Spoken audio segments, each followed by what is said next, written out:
But I had two brothers who were in a band, and my cousin Chris Lawford, and they played all the tunes from the Yardbirds, from John Mayall and Blues Breakers, from Cream, from Blind Faith, and then later on I became a big fan of Derek and the Dominoes and Bonnie and Delaney, and all of the one thing all those bands had in common was the greatest guitarist of the age, Eric Clapton. We had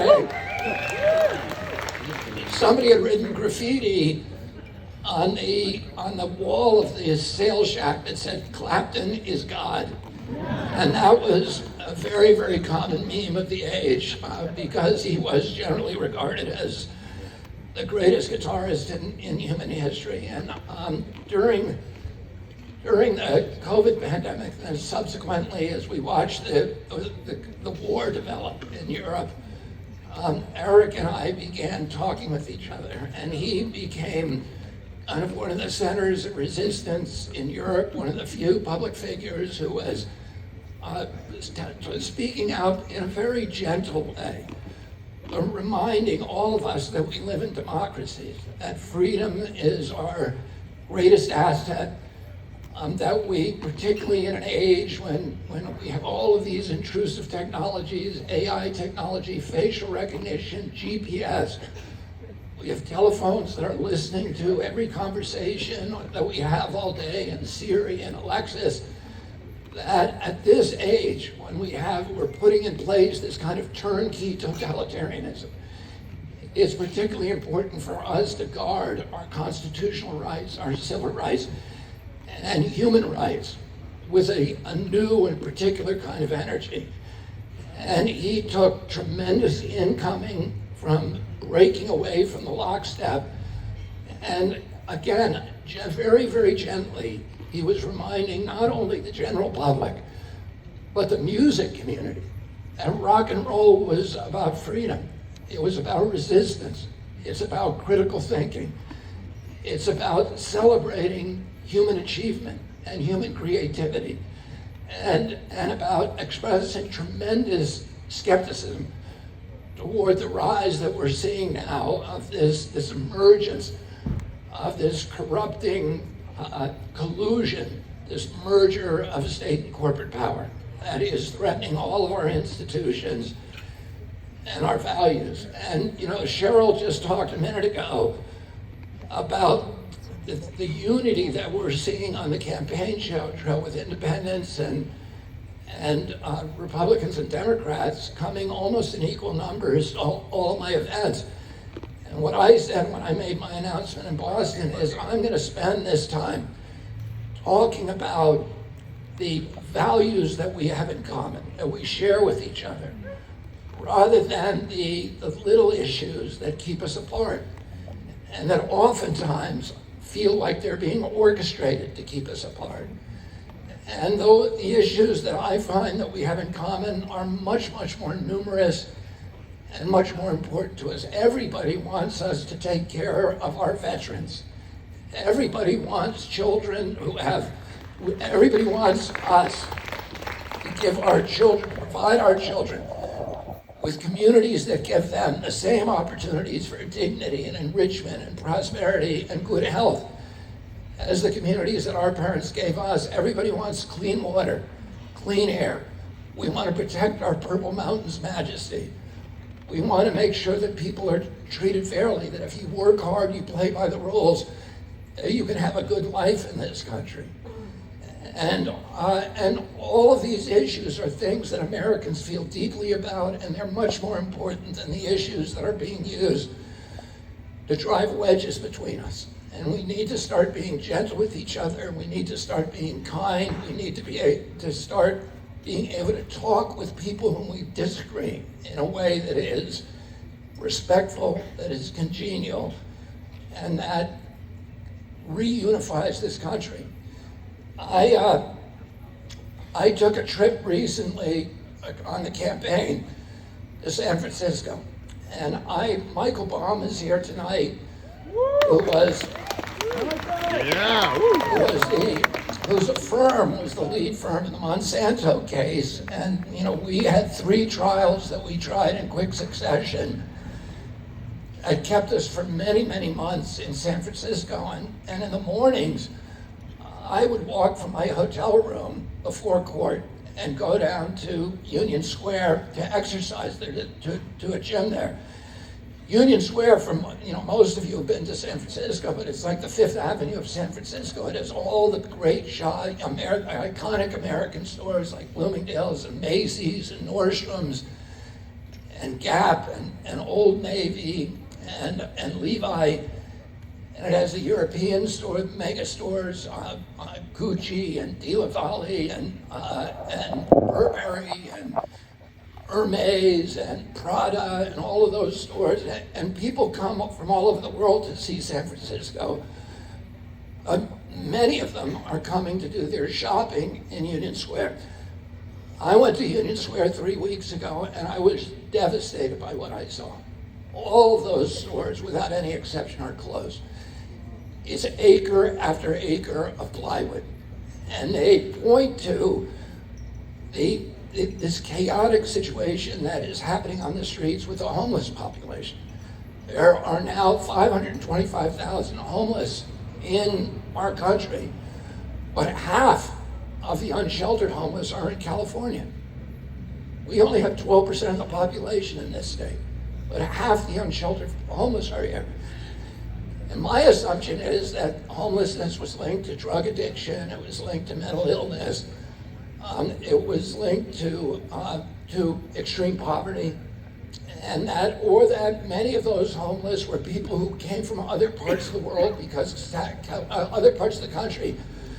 San Francisco is known as a place with very, very generous social services, and or that people lose a job in Vermont and lose their home, and why not go to California where it's sunny all the time? Those were my presumptions, and then I was researching it. My son Connor, who's here tonight, told me, and I see Connor and Finn at the back. Can you guys raise your hands and just wave? And my daughter Kit is here next to them. Connor said that I needed to listen to some podcasts and look at the books by Matthew Desmond, who's a researcher who specializes in homelessness, which I did. And Desmond shows that the people, tremendous research, interviewing thousands and thousands of homeless in San Francisco. And what he shows is that virtually all of them are people who are from San Francisco. They didn't migrate there. And Desmond makes the point that in West Virginia, there's a much higher rate of drug addiction, and there's a much higher rate of poverty, but they don't have a homeless problem. Detroit, the same. The one thing that the place where homelessness is cataclysmic is high housing prices, and that's what's doing it. In this city, the average price, the median price of a home today in Los Angeles is $815,000. So you have to be earning $220,000 to afford that, and that's why you see 7,000 RVs around this city. But in San Francisco, the housing prices are even worse. San Francisco doesn't have a poverty problem. It's the richest city in our country. And the homeless are there because of housing prices. And what Matthew Desmond says is that cataclysm that is happening in San Francisco is about to hit the rest of the country because the price of housing is climbing so dramatically. 2 years ago, the average price of a home in this country was $215,000. Today, it's $400,000. And the interest rates on those homes have gone from 3% to 7%. So that home is costing you 4 or 5 times what it did 2 years ago. And 2 years ago, people were already struggling to buy a home. Now, why is this happening? Well, the price of everything is going up.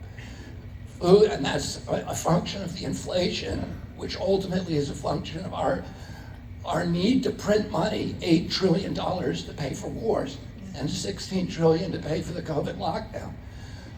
So the price of food, healthcare, childcare, they're all going up. but nothing's going up like housing. So why is housing going up? Well, the principal reason is that there's three giant corporations, BlackRock, State Street, and Vanguard, who own 88% of the S&P 500 and have now decided they're going to buy every single family home in America. And we are now on a trajectory that 60% of the homes in our country, of the single family homes, will be owned by corporations within 6 years. And this is not good for our country. This is a feudal model. Thomas Jefferson said that American democracy has to be rooted in tens of thousands of independent freeholds owned by individuals, each with a stake in our democracy. If you own a home, you are part of the capitalist system. You can step into it because you have equity. If you want to start a business, you can take a second mortgage. You can go and purchase you can borrow money, you could buy a sewing machine, something that small, and start a little business, or you could bet it all on a restaurant or a retail outlet. Or you're able to participate in capitalism. But if you are in a rental, that's not true. And the people who live in rentals care less about their community. They care when you own the home, you care more about your schools, your police protection, and the appearance of your property. It brings us together in a community, so it's not good for us. It's a colonial model. It's a feudal model that Americans fought a revolution to escape from. And we're seeing that now all over the country. And, many of us, I have 7 children. My oldest child has a home. And by the way, my daughter, Amaryllis, is here, who's helping me run my campaign. But my kids have all kinds of friends. When I was their age, me and my friends were all thinking of buying a home, but none of my kids have mentioned that to me. And I think all of you know of children at that age, between 20 and 30, who are still living with their parents. The chance for them to actually purchase a home is very, very low now. And all of us have heard stories or know personally somebody who is about to go into escrow on a home, who is about to put down money on a home or sign a contract, and suddenly somebody comes in at the last minute with a cash offer and takes that home off the table. And when you look into who is that, it's usually an LLC with some ambiguous name. And if you pull on the strings and trace it, it traces back to BlackRock, State Street, and Vanguard. I'm running against 2 presidents who have both governed this country for 4 years. And they're running on the idea that they brought prosperity to America, both of them. And yet, as I travel around this country, and I was traveling around this country before I was running, because I was representing people who've been injured by large corporations. I represent 1,000 families today in Columbiana County, Ohio, whose lives were upended by the Norfolk Southern spill. So I spend time sitting with people, Americans, at their kitchen tables and listening to what they're saying. And I don't hear anybody talking about prosperity. I hear people talking about a kind of disintegration, social disintegration, economic disintegration, mental health, and health disintegration. And, I talk to families who are living paycheck to paycheck, who are making impossible choices, who are cutting up pills, elderly Americans, to make their prescriptions last through the week so they can pay for food or heat. Young people who are living in an apartment with a baby crying in their laps and having to wonder whether that baby is $50 sick or $100 sick or $500 or $1,500 sick before they bring them to a hospital. People who are choosing between gasoline and food. People who are just making these, Cheryl, and I talk about, Cheryl spent most of her life till she was 35 years old living paycheck to paycheck until she got curbed. She couldn't pay back her student loans. Kids today are paying twice what she paid for college and 7 times what I paid. So, this generation of children we have betrayed. We're not giving them the chance. The promise, the basic fundamental promise of the American dream was that if you worked hard, if you played by the rules, You could afford a house. You could have a summer vacation. You could raise your children. And you could put something aside for retirement on one job. Nobody even imagines that that's possible today. And, a lot of, if you're living, there's 57% of the people in this country can't put their hands on $1,000 if they have an emergency. If you're one of those people and the gas light goes on in your car, it's Armageddon for you, because you can watch what's going to happen next. You're not going to be able to pay that mechanic. You're going to lose the automobile. You won't be able to go to work. You're going to lose your job, then you're going to lose your home, and you're going to end up on the sidewalk of San Francisco. That's what happened to those people. They weren't drug addicts. They weren't mentally ill. They just had the red light go on their car, and they couldn't pay the mechanic. And this is going to happen now more and more to Americans all over the country. And all of us have had the experience of what happens when your fuel gauge is on empty in your car, and the anxiety that caused you. You can't think of anything else because you're wondering, am I going to make it to the gas station? And you're so focused, it makes you stupid. You lose IQ because that's all you can think about. Now add to that anxiety that maybe you have two kids in the backseat of your car and a toddler in a baby seat, and maybe you're driving through a bad neighborhood, and magnify the anxiety that you feel. That's the anxiety that half the people in our country wake up with every day. They wake up with a sense of impending doom, and they're feeling that all day. And today the average income in America is $5,000 less than the cost of basic human needs of food, transportation, and housing. That means that most Americans at the end of the year have added $5,000 to their debt. How are they dealing with that? They're dealing with it by putting it on their credit card. And they're paying 22% interest. If the mafia charged you that, it would be called loan sharking and they go to prison. If Visa or MasterCard or Wells Fargo or Chase or Morgan does, it's just the cost of doing business. And who do you think owns all of those companies? BlackRock, State Street, and Vanguard. So this is what Eric and I talk about, this merger of state and corporate power and the domination of our democracy by these trillion-dollar corporations, $10 trillion under management. The head of BlackRock, Larry Fink, is also on the board of the World Economic Forum. And what they've said, and they meet in Davos every year to make plans for the rest of humanity. And their big plan, they call it the Great Reset. And when they are asked to describe the Great Reset, Klaus Schwab, who's the head of it, said it means that you will own nothing and you will be happy. And they're on their way to making sure we don't own anything. And when President Biden returned from Vietnam a few weeks ago on 9/11, he gave a 9/11 ceremony in Hawaii. And I watched his speech, and during that speech, he said that 9/11 happened because people around the world hate us for our freedoms. This was a quote of what President George Bush, many of you remember, said at the time. And, I shook my head, because I know that's not true. And I said I was giving an interview, and I said, actually, Osama bin Laden said that the reason he attacked the World Trade Center was not because he hated us for our freedoms, but he hated us because we had put U.S. troops around in Mecca, in Saudi Arabia.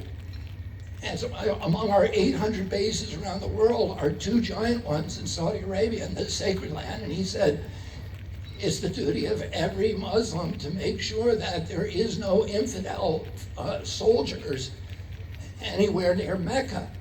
And that's why I attacked the World Trade Center, so I brought that up.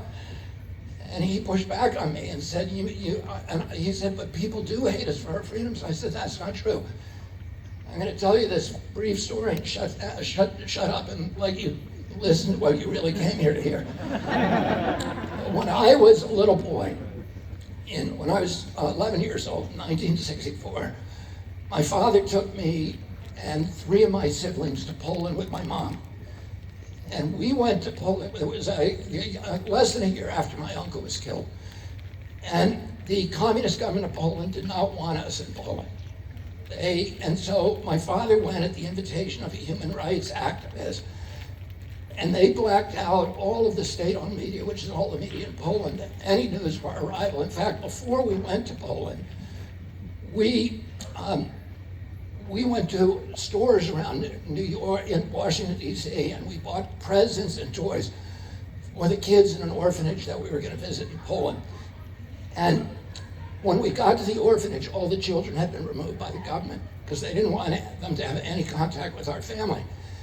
And 2 days later, we were in Krakow, and we visited the Cathedral of the Black Madonna. And the cardinal at that time was a living saint.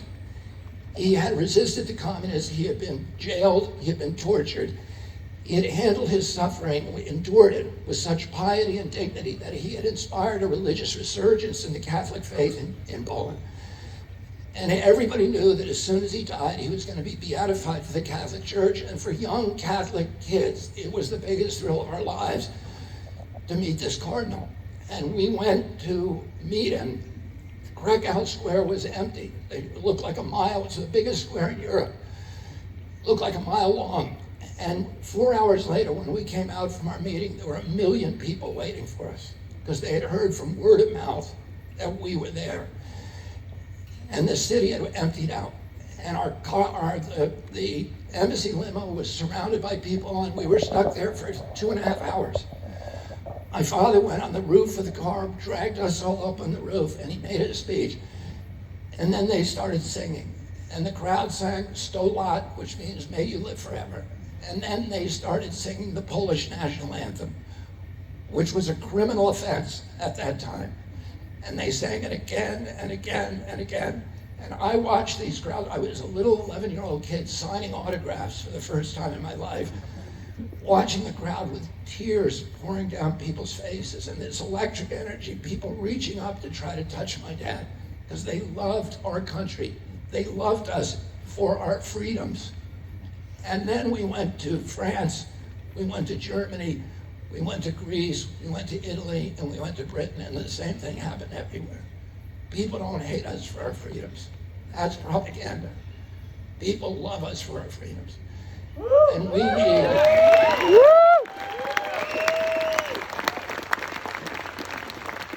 And we were safer as a nation, and we were more secure before we became a warfare state. And what Eisenhower warned is if the military-industrial complex succeeds in dominating our country, we will become an imperium abroad and a surveillance state, a garrison state, a national security state at home. And now we're living in that reality. And it has not made us safer. It's constricted our freedoms. And it's made it more dangerous to be an American here and every other place in the world. I'm just going to say one word about the current war. We're spending $113 billion. And President Biden is now asking for an additional $24 billion. Oh, just for reference, the entire budget of EPA is $12 billion. That's all we got for the environment in this country. We're sending 12 times that to the Ukraine. The entire budget for CDC is $12 billion. And when Mitch McConnell was asked, can we really afford to send $113 billion? This was back in March. $130 billion. That month, we cut 30 million Americans off of food stamps and 15 million off of Medicare. And we pumped all this money into, and we sent the money abroad. Oh, Mitch McConnell was asked, can we afford that? He said yes, because don't worry, the money isn't really going to Ukraine. The money is going to U.S. military contractors. Raytheon, General Dynamics, Lockheed, and Boeing. So it's coming back to benefit of our country. Who do you think owns every one of those contractors? BlackRock, State Street, and Vanguard. Oh, these are loans to the Ukraine. No, how many of you believe that it's ever going to pay back those loans? Yeah, nobody. Oh, that's right. It's not. The reason they're called loans is because it allowed the U.S. government to sign a contract with conditions. And those conditions are that Ukraine has to sell all of its national assets, including its agricultural land. So it's already sold 28% of the richest agricultural lands in the world. And who do you think the primary buyer of those lands are? Yeah, BlackRock. So you have 400,000 Ukrainian kids who died to protect their land, from the Soviets or threats. And they didn't do that so that American corporations could take them over. Oh, anyway, I didn't mean to be so lengthy. I want to bring one friend up here before I introduce the hero of rock and roll. And this is a friend that I've known for 50 years, and it's Stephen Stills.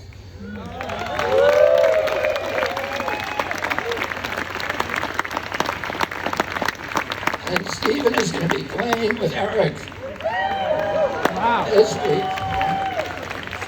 on Saturday. And we first met each other literally 50 years ago when we both appeared on stage at the Hollywood Bowl, and we've been bosom buddies ever since, protesting nuclear energy at the time. And now I want to get the picture of all three of us on the stage, and I want to bring out the hero not only of rock and roll, but of freedom, of liberty, of critical thinking, of independence. And I want to thank not only Eric, but all the members of the band who are donating their time tonight. So thank you all very much. And Eric, will you come up?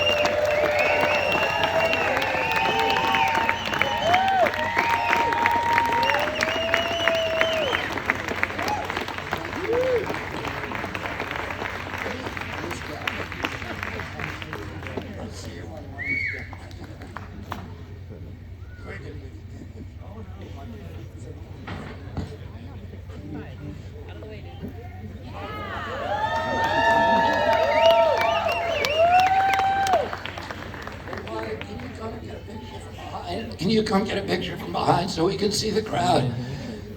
And if you guys can all wave, will you come here? You're gonna get all. No, Steve, come Steve. Steve. Come here. Get the shot.